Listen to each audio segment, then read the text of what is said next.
HTTP ரெஸ்பான்ஸில் வந்து வர data பார்த்தீங்கன்னா இந்த மாதிரி HTML பாடி இது மாதிரி இருக்குது. இதுதான் HTML. பட் HTMLனா நமக்கு என்னன்னு தெரியாது. So let's see what is HTML. HTMLனா ஹைப்பர் டெக்ஸ்ட் மார்க்அப் லாங்குவேஜ். அதாவது it is a language to mark hyper text. Hyper text நம்ம ஏற்கனவே பார்த்துட்டோம். It's a normal text which has link to other thing. அதை mark பண்ணுற ஒரு language. எப்படி mark பண்ணுறோம்? டேக்ஸை யூஸ் பண்ணி மார்க் பண்ணுறோம். இப்போ இதுதான் அந்த டெக்ஸ்ட். திஸ் இஸ் அ பேராகிராஃப்ன்றது தான் டெக்ஸ்ட்டு. அதை எப்படி மார்க் பண்ணுறோன்னா இந்த மாதிரி P இது யூஸ் பண்ணி ஸ்டார்டிங் டேக் எண்டிங் டேகை வச்சு மார்க் பண்ணுறோம். ஏன் மார்க் பண்ணணும் அப்படின்னா இந்த நமக்கு வந்து ப்ரௌசர் பார்த்திங்கன்னா ஒரு டேட்டாவை வந்து பெருசாக காமிக்குது, ஒரு டேட்டாவை சின்னதாக காமிக்குது. ப்ரௌசருக்கு எப்படி காமிக்குதுன்னு தெரியும். ஸோ ப்ரௌசருக்கு நம்ம மார்க் பண்ணி கொடுக்குறோம்.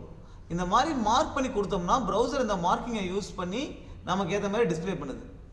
So it is a language to mark the content using tags so that the browser can display the content appropriately. Okay, so அதுதான் HTML. Okay, in the markings, these marking using tags is read by the browser. இந்த மார்க்கிங்ஸை தான் browser read பண்ணி அதுக்கேற்ற மாதிரி display பண்ணுது. So இப்போ HTML layout எப்படி இருக்கும் அப்படின்னு பார்த்தோம்னா, இப்போ நம்ம ஒரு VS கோட் போவோம். VS கோட் போயிட்டு நம்ம வந்து ஒரு புது ஃபைல் ஒன்று க்ரியேட் பண்ணுவோம். அது வந்து index.html அப்படின்னு. இதில் வந்து எக்ஸ்க்ளமேஷன் மார்க் அடித்து என்டர் அடித்தோம் அப்படின்னா உங்களுக்கு ஒரு ப்ளாயர் பேட் வந்துடும். This is the HTML code. HTML first doctype. இது என்ன type of document? HTML document. அப்புறம் HTML டேக் இருக்கும்.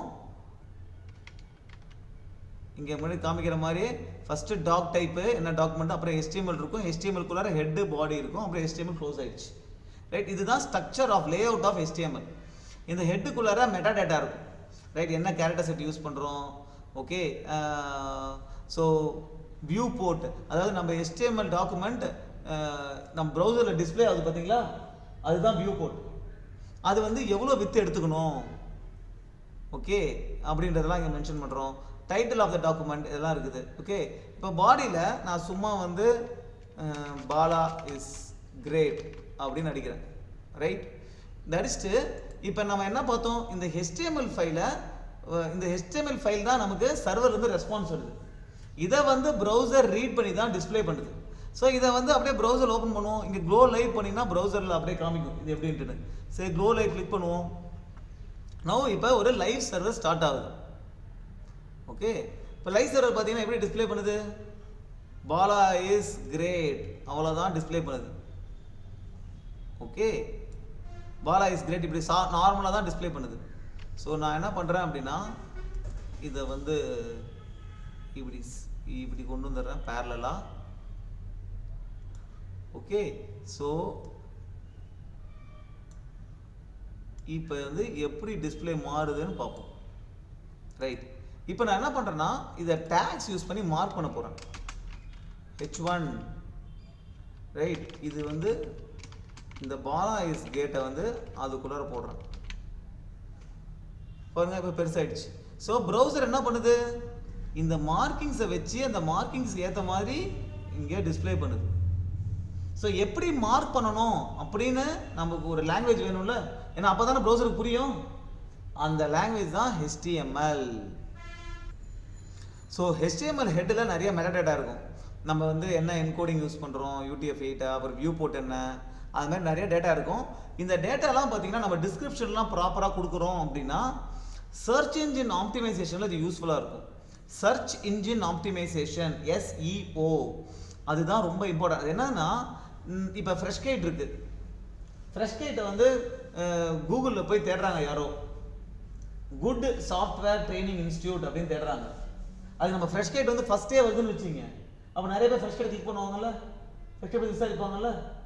அந்த நம்ம ஃப்ரெஷ்கைட் ஃபஸ்ட்டே வருது பார்த்தீங்களா, சர்ச் இன்ஜின் தான் நம்ம ஃப்ரெஷ்கைட் எடுக்குது. அதை ஆப்டிமைஸ் பண்ணுறது தான் சர்ச் இன்ஜின் ஆப்டிமைசேஷன். freshgate.com இந்த மாதிரி HTML கோடு தானே. அதில் நம்ம இந்த மெட்டா டேட்டா இந்த மாதிரி டிஸ்கிரிப்ஷனு கீவேர்ட்ஸ் இதெல்லாம் கொடுத்துருந்தோம்னா நம்ம சைட்டு மேலே வரும். கரெக்டா? ஸோ அந்த மாதிரி நம்ம கோட் அடிக்கும்போது இந்த மெட்டா டேட்டாவெல்லாம் நம்ம கொடுக்கணும். ஸோ யூஸ்வலாக ஹெட்டில் இந்த ஹெட் டேக்ல இருக்கிறது வந்து பார்த்தீங்கன்னா ஸ்டைல் இருக்கும், ஸ்கிரிப்ட் இருக்கும், மெட்டா இருக்கும், லிங்க், பேஸ், டைட்டில் இருக்கும். ஸோ இதெல்லாம் நம்ம என்னன்னு பார்ப்போம்.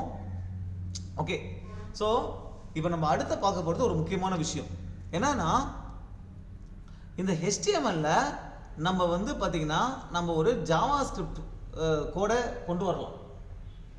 எப்படி கொண்டு வரலாம்? இந்த மாதிரி ஸ்கிரிப்ட் டேக் வச்சு கொண்டு வரலாம். ஸ்கிரிப்ட் டேக் சோர்ஸு இந்த index.js அப்படின்னு கொடுத்துட்டோம் அப்படின்னா என்ன நடக்கும்னு பார்த்தீங்கன்னா, நம்ம ப்ரௌசர் என்ன பண்ணுது, இந்த HTML எலமெண்ட்ஸ் எல்லாம் பார்ஸ் பண்ணிட்டு வருது. கரெக்டா? இந்த HTML எலமெண்ட்லாம் ரீட் பண்ணிட்டு வரும் ப்ரௌசர். கரெக்டா? ரீட் பண்ணிட்டு அப்புறம் தான் டிஸ்பிளே பண்ணுது. இப்போ இந்த நம்ம ப்ரௌசர் எப்படி டிஸ்பிளே பண்ணுச்சிங்க? இது எப்படி டிஸ்பிளே ஆச்சு? இந்த கண்டென்ட் அப்படியே ரீட் பண்ணிட்டு இது டிஸ்பிளே பண்ணுது. ரைட்? ஸோ இது ரீட் பண்ணி டிஸ்பிளே பண்ணுது இல்லை, அதைத்தான் இங்கே பார்சிங் அப்படின்னு சொல்கிறாங்க. முதல்ல பார்ஸ் பண்ணும். ஓகே, அப்படி பார்ஸ் பண்ணிட்டு இருக்கும்போது நடுவில் இந்த ஸ்கிரிப்ட் டேக் வந்துச்சுன்னா என்ன பண்ணுன்னா, அந்த ஸ்கிரிப்ட் இருக்குல்ல, அந்த index.js ஃபைலு, அந்த ஃபைலை லோட் பண்ண ஆரம்பிக்கும். ஸோ உன்னுடைய ஜாவா ஸ்கிரிப்ட் ஃபைல் லோட் ஆகும். இந்த பச்சை கலர் இருக்குல்ல, லோட் ஆகும். லோட் ஆனதுக்கப்புறம் நம்ம ஜாவா ஸ்கிரிப்ட் ஃபைல் எக்ஸிக்யூட் ஆகும். ஓகே, எக்ஸிக்யூட் ஆனதுக்கு அப்புறம் தான் திருப்பி வந்து பார்சிங் கண்டினியூ ஆகும். ஓகே, இதுதான் யூஸ்வலாக நடக்கிறது. ரைட்? அதனால் நம்ம என்ன பண்ணுவோம்னா, நமக்கு வந்து இந்த லோடிங்லாம் கடைசியாக நடக்கணும்னா என்ன பண்ணுவோம்னா, இந்த ஸ்கிரிப்ட் டேக் ஹெட்டில் போடுறதுக்கு பதிலாக நம்ம கொண்டு வந்து பாடியில் போடுவோம், கடைசியாக போட்டுருவோம் பாடியில். அப்போ லோடிங்லாம் பார்சிங்லாம் நடந்து முடிஞ்சதுக்கு அப்புறம் தான் நம்ம ஜாவா ஸ்கிரிப்ட் ஃபைல் லோட் ஆகி எக்ஸிக்யூட் ஆகும். இந்த மாதிரி ஸ்கிரிப்டை கடைசியாக போட்டோம் அப்படின்னா. இதுக்கு இன்னொரு விதம் என்னன்னா, நம்மளுடைய ஸ்கிரிப்ட் டேகை கொடுக்கும்போது இந்த அசிங்க் அப்படின்ற ஆட்ரிபியூட்டை கொடுக்கலாம். இந்த அசிங்க்ன்ற ஆட்ரிபியூட்டை கொடுக்கும்போது என்ன ஆகும்னா, இந்த லோடிங் வந்து பேரலாக நடக்கலாம். அசிங்க்னாலே அசிங்கனஸ், பேரலாக நடக்கலாம். அப்போ லோடிங் நடக்கிறது எப்படி நடக்கும்? பார்சிங் நடந்துட்டு இருக்கும்போதே நம்ம ஜாவா ஸ்கிரிப்ட் லோடிங் நடக்கும். ஆனால் எக்ஸிக்யூட் ஆகும்போது பார்சிங் நடக்காது. ஓகேவா? இதுதான் வந்து அசிங் போட்டால் இது நடக்கிறது. இன்னொரு கீவேர்டு என்ன அப்படின்னா, டிஃபர்னு கொடுக்கலாம். டிஃபர்னா தள்ளி போடுறது. டிஃபர்ட் அப்படின்னா தள்ளி போடுறது, போஸ்ட்போன் பண்ணுறது. அப்போ டிஃபர்னு கொடுத்துட்டுனா என்ன ஆகும்னா, லோடிங் நடந்துடும். நம்ம பார்சிங் பண்ணும்போது லோடிங் நடந்துடும். ஆனால் எக்ஸிக்யூஷன் உடனே நடக்காது. எக்ஸிக்யூஷன் கடைசியாக அந்த பார்சிங் HTML பார்சிங் முடிஞ்சதுக்கப்புறம் கடைசியாக நடக்கும். அந்த எக்ஸிக்யூஷனை நம்ம டிஃபர் பண்ணுறோம், தள்ளி போடுறோம். அப்போ இந்த டிஃபர் கீவேர்ட் யூஸ் ஆகுது. ஓகே, ஸோ இப்போ HTML நம்ம ஹெட்டில் என்ன நடக்குன்னு பார்த்துட்டோம். ஹெட்டில் வந்து ஸ்கிரிப்ட் டேக் வந்து ஜாவா ஸ்கிரிப்ட் ஃபைலை வந்து, இப்போ ஸ்கிரிப்ட் டேக்கில் நம்ம ஜாவா ஸ்கிரிப்ட் ஃபைல் கொடுத்தோம்னா ப்ரௌசர் வந்து ஜாவா ஸ்கிரிப்ட் ஃபைலை ரன் பண்ணி எக்ஸிக்யூட் பண்ணுது. கரெக்டாக? அப்போ ப்ரௌசரால் ஜாவா ஸ்கிரிப்ட் ஃபைலை ரன் பண்ண முடியும். குரோம் ப்ரௌசரில் பார்த்தீங்கன்னா V8 இன்ஜின் இருக்குது, அது ஜாவா ஸ்கிரிப்ட் ஃபைலை ரன் பண்ணும். Okay, right. அப்புறம் ஹெட்டு பார்த்தாச்சு, HTML ஹெட்டு பார்த்தாச்சு. அடுத்தது பாடி. பாடியில் தான் நம்ம ஆக்சுவல் டேட்டா இருக்கும். நிறைய நம்ம டேக்ஸ் யூஸ் பண்ணி அந்த பாடியில் இருக்கிற டேட்டா தான் நமக்கு டிஸ்பிளே ஆகுது. யூஸ்வலாக இங்கே டிஸ்பிளே ஆகுறது எல்லாமே பாடியில் இருக்கிற டேட்டா தான்.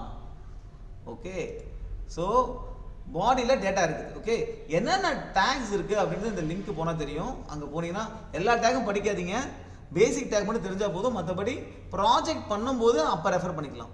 ஸோ ஃபஸ்ட்டு இருக்கிறது யூஸ்வலாக H1 to H6 டேக். H1ல் போட்டால் பெருசாக தெரியும், H6ல் போட்டால் சின்னதாக தெரியும். சர்ச் இன்ஜினுக்கு வந்து H1 தான் மோஸ்ட் இம்பார்ட்டன்ட். H1 டேக்லாம் சர்ச் இன்ஜின் அதிகமாக பார்க்கும். ஓகே, அப்புறம் முன்னாடியே பார்த்தது தான் ஒரு எலமெண்ட் என்ன அப்படின்னா, starting take, content, ending take, இது கம்ப்ளீட்டாக சேர்ந்தது தான் எலமெண்ட்டு. ஸ்டார்டிங் டேக்கில் நம்ம ஒரு ஆட்ரிபியூட் கொடுக்கலாம். இந்த ஆட்ரிபியூட் வந்து கிவ்ஸ் அந்த எலமெண்ட்டுக்கு ஒரு கூடுதல் இன்ஃபர்மேஷன் கொடுக்கும். இது என்னன்னா, இப்போ கிளாஸ் அப்படின்னு கொடுக்குறோம்னா இந்த கிளாஸை வச்சு நம்ம இதுக்கு ஸ்டைல் பண்ணலாம். ஓகே, ஸோ இது ஸ்டார்டிங் டேக், இது கண்டென்ட், இது ending take. This is how the complete element looks. Right? இது வந்து ஆங்கர் டேக்.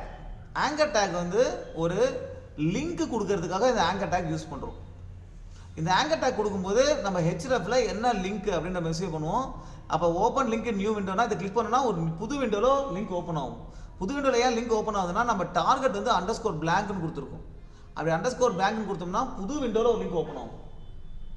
ஓகே, புது விண்டோ வரும். இதுவே _self போட்டோன்னா அதே விண்டோவில் ஓப்பன் ஆகும். இப்போ ஏதோ நான் சப்போஸ் சில டைமில் கிளிக் பண்ணும்போது புது விண்டோ வருது இல்லை, லிங்க்கு, அதுக்கு இது மாதிரி அண்டர்ஸ்கோர் blank கொடுத்ததுனால வர்றது. ஓகே, தென் அப்புறம் நிறைய டேக்ஸ் இருக்குது. Tags is so simple. நீங்கள் வந்து எப்படி மார்க் பண்ணணும் அப்படின்றத தெரிஞ்சுக்கிறது தான். இப்போ H2ல அவங்க மார்க் பண்ணியிருக்காங்க. ரெண்டாவது இது வந்து அன்ஆர்டர்ட் லிஸ்ட். அன்ஆர்டர்ட் லிஸ்ட்டாக நம்ம வந்து போகும்போது அன்ஆர்டர்ட் லிஸ்ட் போட்டுக்கணும். அப்புறம் லிஸ்ட் ஐட்டம்ஸ் நிறைய இருக்குது, அது வந்து இதுமாதிரி புல்லட் பாயிண்ட்ஸாக டிஸ்பிளே ஆகும். இதுவே ஆர்டர் லிஸ்ட்னா நம்ம லிஸ்ட் ஐட்டம் போடும்போது 1 2 3 டிஸ்பிளே ஆகும். So this are the different tags. Okay, அது இல்லாமல் நம்ம டெக்ஸ்ட் ஃபார்மேட்டை மாற்றலாம். இப்போ பி டேக் பேராகிராஃப் டேக்லேயே இது நம்ம பி கொடுத்தோம்னா இது போல்டாக தெரியும். அதே மாதிரி நம்ம ஸ்ட்ராங் இருக்குது, இட்டாலிக், இந்த டெக்ஸ்ட்டை இட்டாலிக்காக மாற்றலாம். ரைட், சப்ஸ்கிரிப்ட் கீழே ஒரு டெக்ஸ்ட் கீழே இன்னொரு டெக்ஸ்ட் வர வைக்கலாம், சப்ஸ்கிரிப்ட் சூப்பர் ஸ்கிரிப்ட் இதெல்லாம் பண்ணலாம். Right, so HTML block level எலமெண்ட்ஸ்னால் இதான் div, h1 h2 இதெல்லாம் பிளாக் லெவல் எலமெண்ட்ஸ். div மெயினாக என்னன்னா இட் இஸ் அ கண்டெய்னர். இந்த div டேக் உள்ளார நிறைய எலமெண்ட்ஸ் வச்சுக்கலாம்.